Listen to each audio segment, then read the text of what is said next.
So, may nakita akong video na pwede pa daw siyang matanggal o mag-lessen.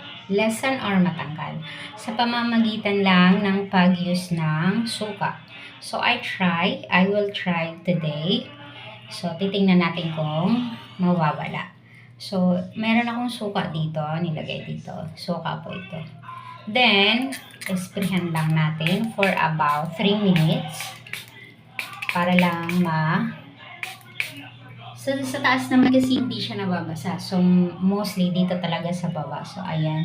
Kita nyo naman, yung stain na yan galing yan sa tubig. So, isprayhan natin ng suka. Pagkatapos ng pag-spray ng suka, i-wash out natin siya ng dishwashing liquid. Any kind of dishwashing. Then, leave lang natin siya ng 3 minutes. Then, we will gonna use dishwashing with a sponge po. Din ito, kasi, yan. Dito, kuha lang tayo, ayan. Then, ito yung pang-ana natin.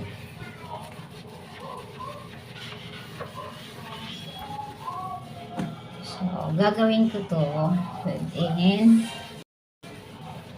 5 days. Titingnan natin kung mawawala talaga siya. Kasi mostly, ito yung gagamit ng ibang cleaner sa ibang bansa.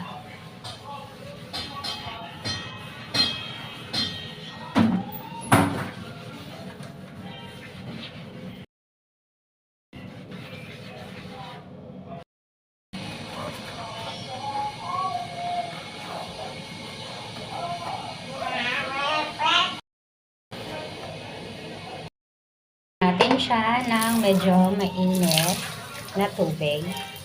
Wow! Dapat wiper guys, kasi wala akong wiper na pang glass.